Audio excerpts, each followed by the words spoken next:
വിഷമിക്കല്ലേ. ഏട്ടന്റെ കണ്ണ് നിറയുന്നത് കാണാൻ വയ്യ എനിക്ക്. അമ്മയില്ലാതെ ഇങ്ങനെ അണിഞ്ഞൊരുങ്ങി നിൽക്കേണ്ടി വന്നല്ലോ മോളെ. ദക്ഷിണ കൊടുത്ത് അമ്മയുടെ കാല് തൊട്ട് അനുഗ്രഹം വാങ്ങിക്കാതെ ഞാനെങ്ങനെ താലിയിട്ട്?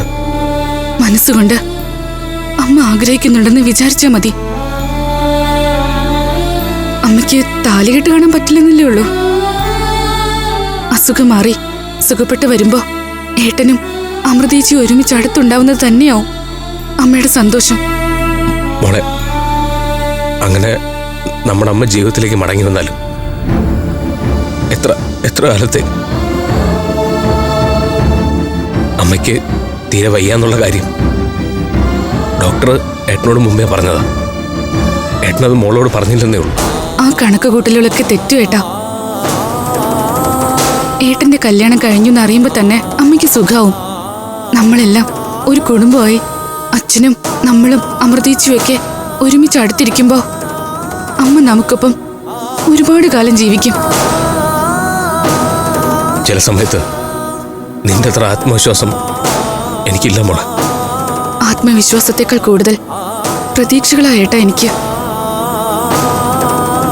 എല്ലാവരും ഒരുമിച്ച് ജീവിക്കുന്നത് എന്റെ സ്വപ്നം. സങ്കടത്തോടെ ഒന്നും ആലോചിക്കാതെ സന്തോഷത്തോടെ സമാധാനത്തോടെ നമുക്ക് പോവേട്ടാ.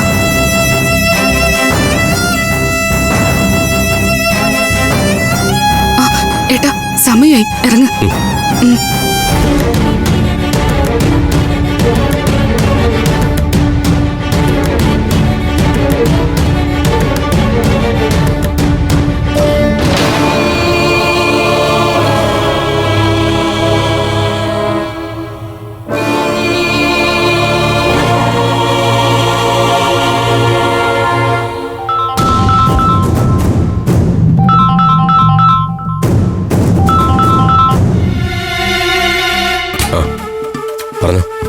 ഒരുങ്ങിയില്ലേ? മുഹൂർത്തത്തിന് മുമ്പ് അമ്പലത്തിലെത്തണ്ടേ? വേണം. പക്ഷെ മനസ്സ് വല്ലാതെയാ. അച്ചുറടിയായി. പക്ഷെ എനിക്ക് ഇറങ്ങാൻ തോന്നുന്നില്ല. എന്റെ അമ്മയുടെ അനുഗ്രഹം വാങ്ങിക്കാതെ എന്ത് താലിയിട്ട് മനസ്സ് മരവിച്ചുപോയി. ബന്ധുക്കളോടും കൂട്ടുകാരോടൊന്നും വരണ്ടെന്ന് ഞാൻ പറഞ്ഞു. ഇവിടെയും ആൾത്തിരക്കൊന്നുമില്ല.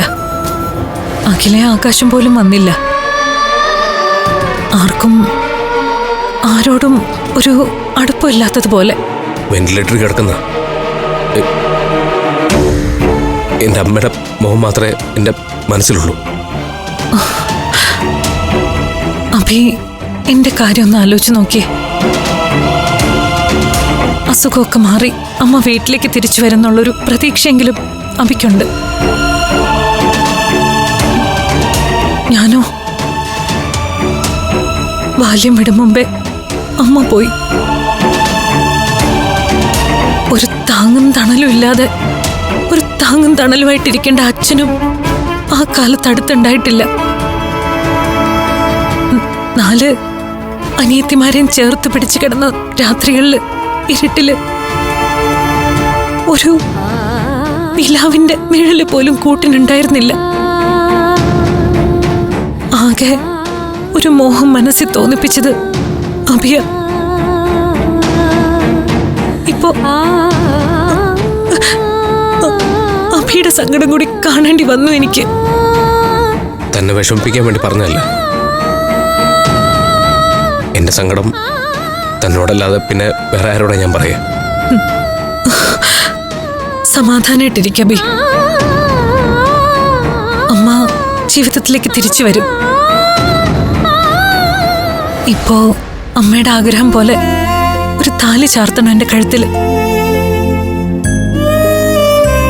മുഹൂർത്തം തെറ്റിപ്പോരുത്. നമ്മുടെ കാര്യം മാത്രമല്ലല്ലോ, അനക്കയുടെയും വിവേകിന്റെയും കാര്യം കൂടിയല്ലേ. ഞാൻ ഇറങ്ങാം. എന്റെ ചുറ്റുമുള്ളവരുടെ സന്തോഷത്തിന് വേണ്ടിയെങ്കിലും. ശരി.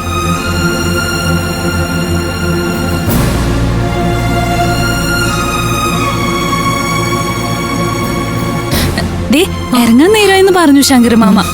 ദക്ഷിണ എടുത്തു വെച്ചു. ഞാൻ വരാം. മോള് പൊക്കോ.